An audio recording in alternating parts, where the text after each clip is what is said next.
Samajwadi party MP Dimple యాదవ్తో సహా 150 మందికి పైగా ప్రయాణికులతో ఢిల్లీకి బయలుదేరిన ఇండిగో విమానానికి పెను ప్రమాదం తప్పింది. టేకాఫ్ సమయంలో సాంకేతిక లోపం తలెత్తడంతో పైలట్లు అప్రమత్తమై విమానాన్ని రన్వే పైనే నిలిపివేశారు. ఈ ఘటన లక్నో విమానాశ్రయంలో చోటు చేసుకుంది. డీగోకు చెందిన 6E212111 విమానం లక్నో నుంచి ఢిల్లీకి బయలుదేరాల్సి ఉంది. షెడ్యూల్ ప్రకారం విమానం రన్వేపై టేకాఫ్ కోసం వేగంగా వెళుతున్న సమయంలో సిబ్బంది సాంకేతిక సమస్యను గుర్తించారు. వెంటనే స్పందించిన పైలట్లు ముందు జాగ్రత్త చర్యగా టేకాఫ్ను రద్దు చేసి విమానాన్ని తిరిగి టెర్మినల్ వద్దకు తీసుకువచ్చారు. రన్వేపై వేగంగా దూసుకువెళ్తున్న విమానం ఒక్కసారిగా ఆగడంతో ప్రయాణికులు కాసేపు ఆందోళనకు దిగారు. అనంతరం అందరికీ సురక్షితంగా కిందకు దించారు. విమానంలో సమాజ్వాదీ పార్టీ ఎంపీ డింపుల్ యాదవ్తో సహా 150 మందికి పైగా ప్రయాణికులు సురక్షితంగా బయటపడ్డారు.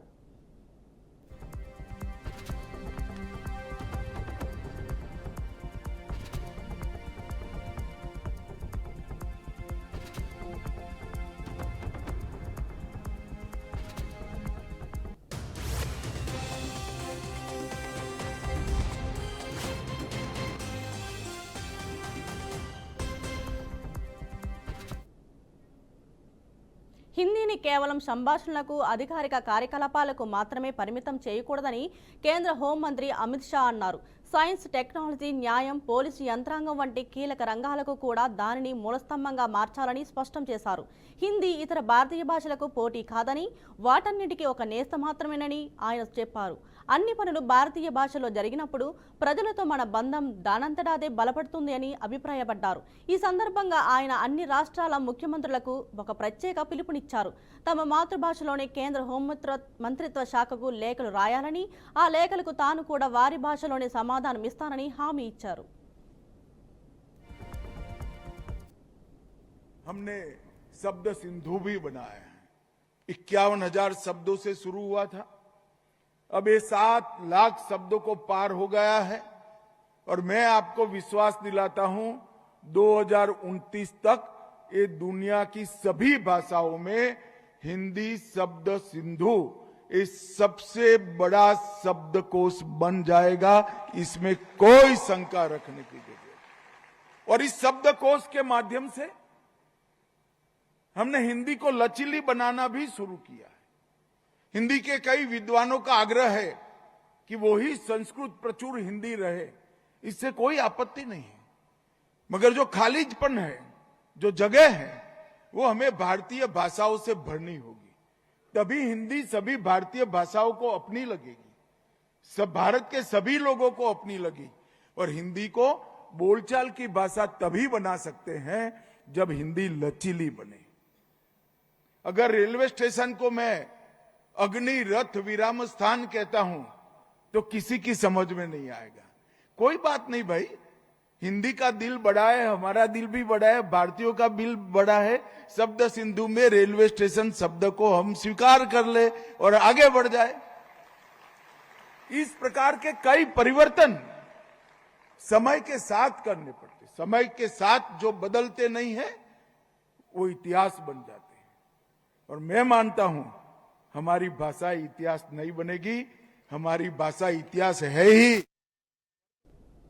హైదరాబాద్ ఓ ముఠా హనీ ట్రాప్ చేసి యోగా గురువు నుంచి భారీగా డబ్బులు వసూలు చేసిన ఘటన ఆలస్యంగా వెలుగులోకి చూసింది. రంగారెడ్డి జిల్లా చేవెళ్లలో ఓ వ్యక్తి యోగా ఆశ్రమం నిర్వహిస్తున్నారు. అనారోగ్యం పేరుతో 2 మహిళలు ఆయన ఆశ్రమంలో చేరారు. కొన్నాళ్లుగా యోగా గురువుతో సన్నిహితంగా మెలిగారు. వారితో సన్నిహితంగా ఉన్నప్పుడు అతనికి తెలియకుండా వీడియోలు తీశారు.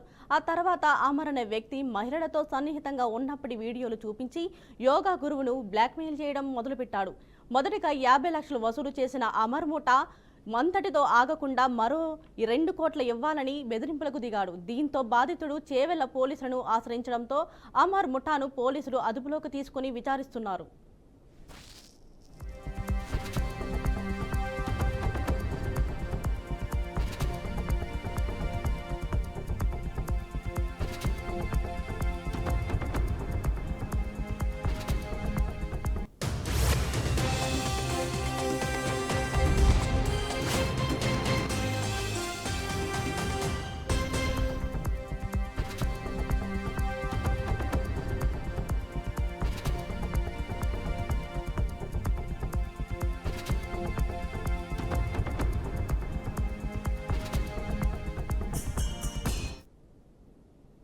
పాలనను గాలికొదిలేసి పవన్ కళ్యాణ్ ప్రజాధనంతో సినిమాలు షూటింగ్లు అంటూ తిరుగుతున్నాడని వైసీపీ నేత రోజా విమర్శలు చేశారు. ఈ వ్యాఖ్యలపై జనసేన నాయకుడు మంత్రి కందుల దుర్గేష్ స్పందించారు. జబర్దస్త్లో రోజా పాల్గొనలేదా అని ప్రశ్నించారు. జబర్దస్త్లో అనేక విన్యాసాలు చేసిన రోజాకు మాట్లాడేందుకు అర్హత ఉందా అని అడిగారు. పర్యాటక మంత్రిగా రోజా ఏం అభివృద్ధి చేశారని ప్రశ్నించారు. ప్రజా సమస్యల పరిష్కారంతో పవన్ కళ్యాణ్ అలసత్వం వహించలేదని అన్నారు. మీకు కబ్జాలు, దొంగ వ్యాపారాలు ఉన్నాయని, పవన్ కళ్యాణ్కు సినిమాలు మాత్రమే ఉన్నాయని చెప్పారు. మీరు మంత్రిగా ఉన్నప్పుడు ఎలాంటి అభివృద్ధి చేయకుండా పవన్ కళ్యాణ్ను ఎలా విమర్శిస్తారని నిలదీశారు.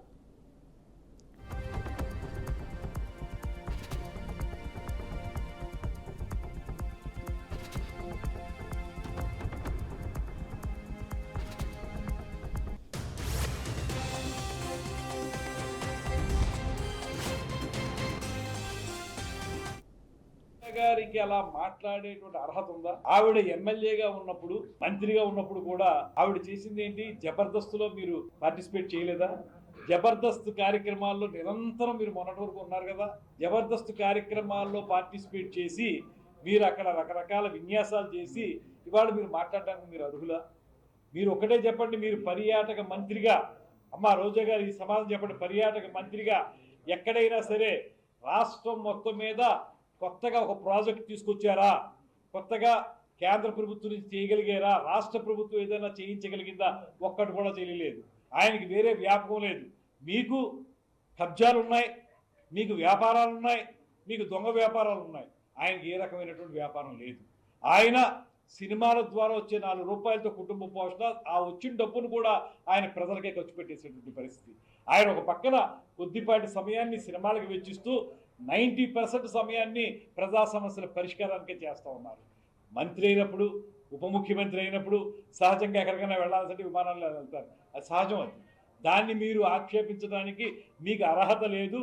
మీరు మీకు ఇచ్చినటువంటి మంత్రిత్వ శాఖలో ఏ ఒక్క ఇంచ్ అభివృద్ధి మీరు చేయనటువంటి మీకు ఉప ముఖ్యమంత్రి గారిని విమర్శించే అర్హత లేదు అనేటువంటి మాట చెప్తున్నాను. ఏమిటంటే అసలు రోజా గారికి అలా మాట్లాడేటువంటి అర్హత ఉందా? ఆవిడ ఎమ్మెల్యేగా ఉన్నప్పుడు, మంత్రిగా ఉన్నప్పుడు కూడా ఆవిడ చేసింది ఏంటి? జబర్దస్త్లో మీరు పార్టిసిపేట్ చేయలేదా? జబర్దస్త్ కార్యక్రమాల్లో నిరంతరం మీరు మొన్నటి వరకు ఉన్నారు కదా. జబర్దస్త్ కార్యక్రమాల్లో పార్టిసిపేట్ చేసి మీరు అక్కడ రకరకాల విన్యాసాలు చేసి ఇవాళ మీరు మాట్లాడడానికి మీరు అర్హులా? మీరు ఒకటే చెప్పండి, మీరు పర్యాటక మంత్రిగా, అమ్మా రోజా గారు ఈ సమాధానం చెప్పండి, పర్యాటక మంత్రిగా ఎక్కడైనా సరే రాష్ట్రం మొత్తం మీద కొత్తగా ఒక ప్రాజెక్ట్ తీసుకొచ్చారా? కొత్తగా కేంద్ర ప్రభుత్వం నుంచి చేయగలిగారా? రాష్ట్ర ప్రభుత్వం ఏదైనా చేయించగలిగిందా? ఒక్కటి కూడా చేయలేదు. ఆయనకి వేరే వ్యాపకం లేదు. మీకు కబ్జాలు ఉన్నాయి, మీకు వ్యాపారాలు ఉన్నాయి, మీకు దొంగ వ్యాపారాలు ఉన్నాయి. ఆయనకి ఏ రకమైనటువంటి వ్యాపారం లేదు. ఆయన సినిమాల ద్వారా వచ్చే 4 రూపాయలతో కుటుంబ పోషణ, ఆ వచ్చిన డబ్బును కూడా ఆయన ప్రజలకే ఖర్చు పెట్టేసేటువంటి పరిస్థితి. ఆయన ఒక పక్కన కొద్దిపాటి సమయాన్ని సినిమాలకు వెచ్చిస్తూ 90% సమయాన్ని ప్రజా సమస్యల పరిష్కారానికే చేస్తూ ఉన్నారు. మంత్రి అయినప్పుడు, ఉప ముఖ్యమంత్రి అయినప్పుడు.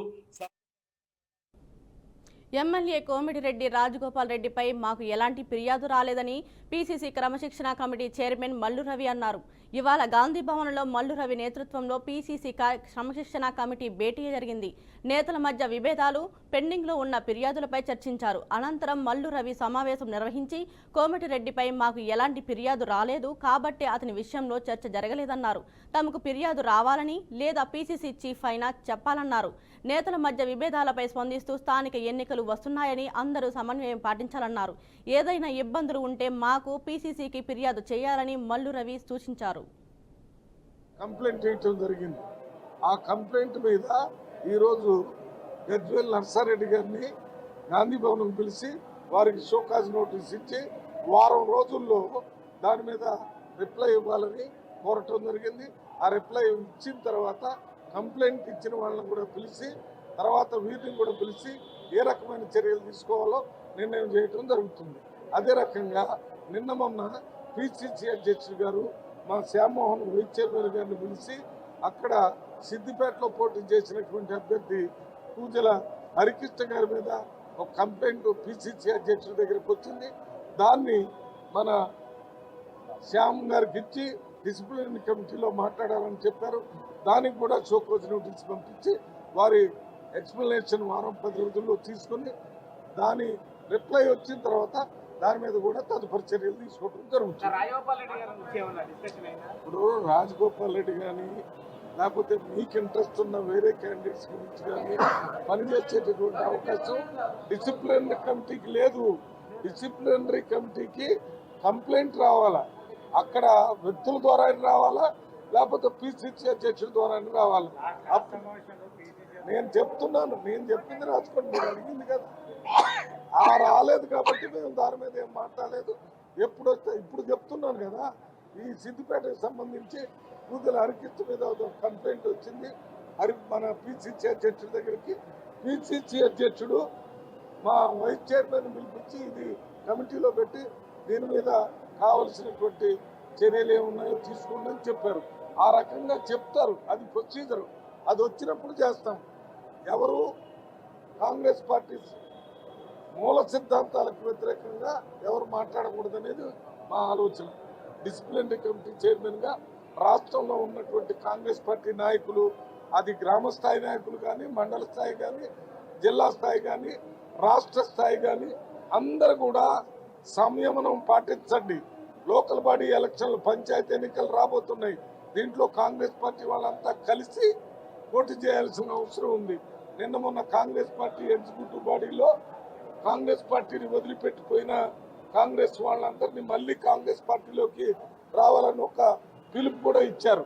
ఆ పిలుపుకు అనుగుణంగా నేను కూడా చెప్తున్నాను, కాంగ్రెస్ పార్టీ మీద తాత్కాలికంగా కొన్ని కారణాల వల్ల, స్థానిక కారణాలు కానీ లేక వారికి ఇబ్బంది కానీ ఏదైనా ఉంటే వెళ్ళిన వాళ్ళు ఉంటే వాళ్ళందరూ మళ్ళీ కాంగ్రెస్ పార్టీలోకి రావాలని కాంగ్రెస్ పార్టీయే మొత్తం తెలంగాణలో కోరుతున్న సందర్భంగా కాంగ్రెస్ పార్టీలో ఉన్న లీడర్స్ అందరూ కూడా మరి ఈ క్రమశిక్షణకు లోబడి మీకు కావాల్సిన సమస్యలు ఏమైనా ఉంటే పార్టీ ఆఫీసులు అక్కడ డిసిసి అధ్యక్షుడి దగ్గర, లేకపోతే పిసిసి అధ్యక్షుడి దగ్గర, తర్వాత సీఎం దగ్గర, లేకపోతే ఇన్ఛార్జి మీనాక్షి నటరాజన్ గారి దగ్గర కూడా మాట్లాడుకోవచ్చు.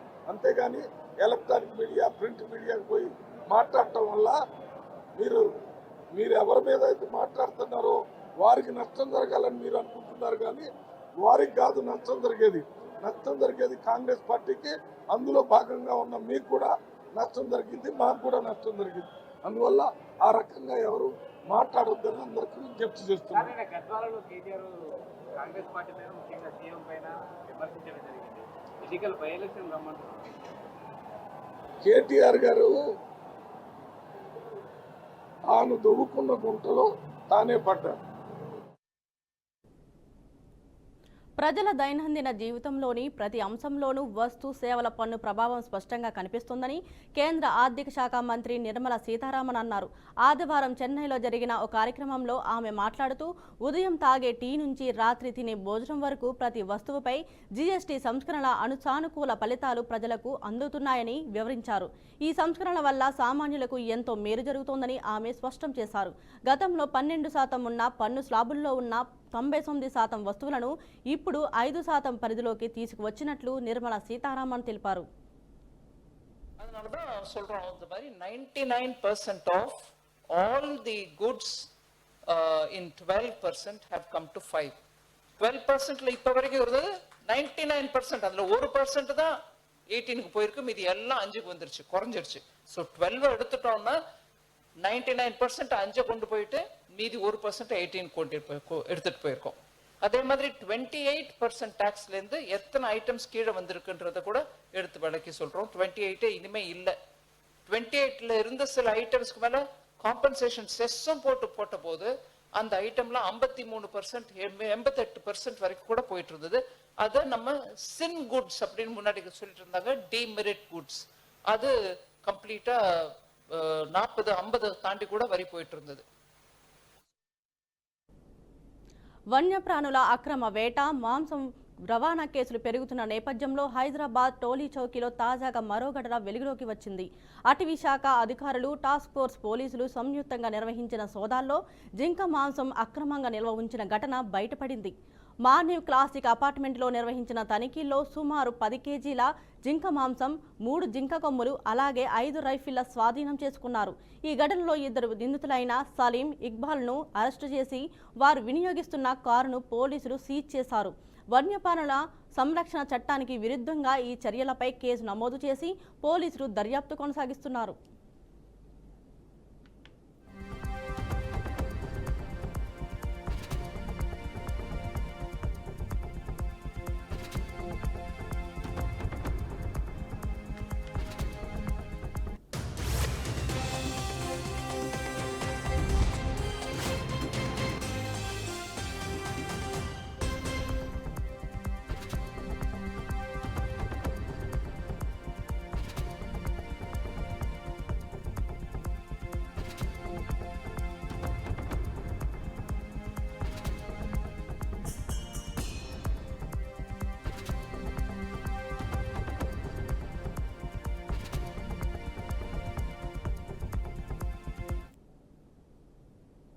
వన్యప్రాణుల అక్రమ వేట, మాంసం రవాణా కేసులు పెరుగుతున్న నేపథ్యంలో హైదరాబాద్ టోలీ చౌకీలో తాజాగా మరో ఘటన వెలుగులోకి వచ్చింది.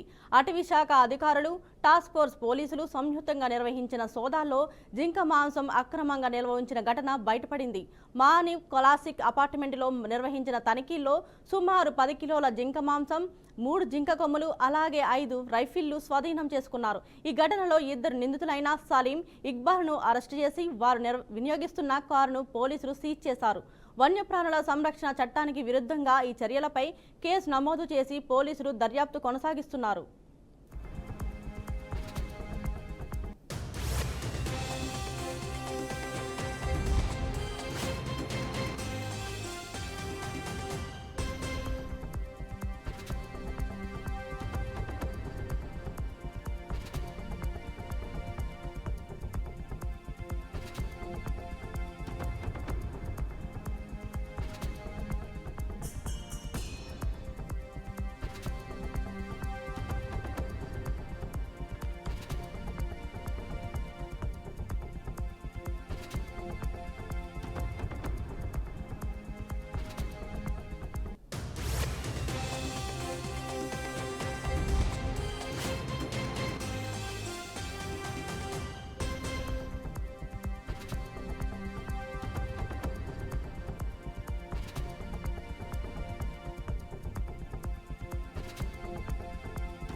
కూటమి ప్రభుత్వంపై ఎన్టీఆర్ జిల్లా వైసీపీ అధ్యక్షులు దేవినేని అవినాష్ ఘాట్ విమర్శలు చేశారు.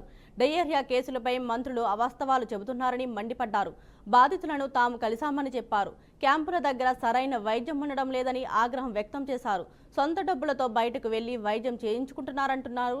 విజయవాడ అమ్మవారి ఉత్సవాలకు ప్రపంచవ్యాప్తంగా తీసుకువెళ్తామని చెబుతున్నారు. మీరు ఉత్సవాలను గొప్పగా తీసుకువెళ్లాల్సిన అవసరం లేదు, గత 100 సంవత్సరాలుగా జరుగుతూనే ఉన్నాయని ఎద్దేవా చేశారు. మల్లాది విష్ణు గారు ఒక ఆధ్వర్యంలో ఫ్యాక్ట్ ఫైండింగ్ కమిటీ ఏదైతే మా పార్టీకి సంబంధించిన మాజీ శాసనసభ్యులు డాక్టర్లైన జగన్మోహన్ రావు గారు, సత్తెనపల్లి ఇన్ఛార్జ్ అయిన డాక్టర్ సుధీర్ రెడ్డి గారు, మేయర్ రాయన భాగ్యలక్ష్మి గారు, మా డిప్యూటీ మేయర్స్ అయిన శైలజారెడ్డి గారు, బెల్లం దుర్గా గారు, రాష్ట్ర నాయకులైన మహేష్ గారు, ఆసిఫ్ గారు, అదేవిధంగా మా సెంట్రల్ నియోజకవర్గ కార్పొరేటర్స్ కానివ్వండి, నాయకులు కానివ్వండి, ప్రతి ఒక్కరం గారు ఈరోజు ఇంటింటికి వెళ్ళి గత 5 రోజులుగా ఏదైతే ప్రజానికం డయేరియాతో ఇబ్బంది పడుతున్నారో అవన్నీ గారా ఆ ఒక ప్రజానికాన్ని కలుసుకుని నిజంగా చాలా ఆశ్చర్యం అనిపించింది. ఏదైతే ఒక పక్క మంత్రులు అన్నీ బాగున్నాయి, అంతా బాగుంది, ఈరోజు ప్రభుత్వం తరపున డాక్టర్లు కానివ్వండి, లేకపోతే మందులు అన్ని గారు మేము అందిస్తున్నాం అని చెప్పని ప్రతి ఒక్కరు గారా మంత్రులు అందరు గారు చెప్తే, కానీ వాస్తవంగా గ్రౌండ్ లెవెల్లో ప్రజానీకం ఎన్నో ఇబ్బందులు పడుతున్నారు. వాళ్ళందరూ గారు ఎంతో బాధపడుతున్నారు.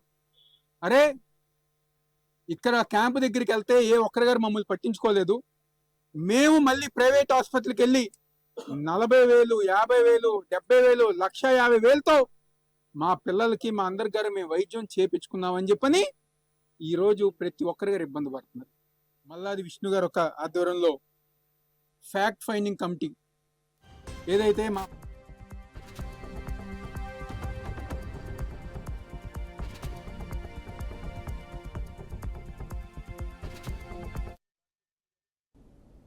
నేపాల్లో సోషల్ మీడియా బ్యాన్, గత ప్రభుత్వం అవినీతిలో కూరుకుపోవడంతో జన్జెట్ చేసిన తీవ్ర నిరసనలు కేపీ శర్మ ఓలీ ప్రభుత్వాన్ని కూల్చివేసింది. ఇటీవల ఆ దేశ తాత్కాలిక ప్రధానిగా సుశీలా కర్కి 9 బాధ్యతలు చేపట్టారు. నేపాల్ సుప్రీంకోర్టు మాజీ జడ్జి అయిన ఆమె తన తొలి ప్రసంగంలోనే జన్జెట్లపై కీలక ప్రకటన చేశారు.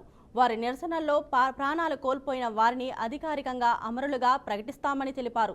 దేశాన్ని పునర్నిర్మించడానికి అందరం కలిసి సమిష్టి కృషి చేయాలని పిలుపునిచ్చారు. తమ ప్రభుత్వం అధికార జులం ప్రదర్శించేందుకు కాకుండా ప్రజలకు సేవ చేసేందుకు పనిచేస్తుందని తెలిపారు. తాను 6 నెలల కంటే ఎక్కువ కాలం అధికారంలో ఉండరని, కొత్తగా ఎన్నికైన పార్లమెంటుకు అధికారాన్ని అప్పగిస్తానని తెలిపారు. ప్రజల మద్దతు లేకుండా ప్రభుత్వాన్ని నడిపించలేమని, ప్రజల మద్దతు ఉంటే రాబోయే ఎన్నికలు సజావుగా సాగుతాయని తెలిపారు. 2026 మార్చి 5న నేపాల్లో పార్లమెంటు ఎన్నికలు జరగనున్నట్లు అధ్యక్షుడు రామచంద్ర ప్రకటించారు. గత పార్లమెంటును ఆయన రద్దు చేసిన అనంతరం తాత్కాలిక ప్రధానిగా సుశీలా కర్కి బాధ్యతలు చేపట్టారు. ప్రభుత్వం నేపాల్లో పరిస్థితులు అదుపులోకి రాగా కర్ఫ్యూ నిషేధాజ్ఞలను ఆర్మీ ఎత్తివేసింది.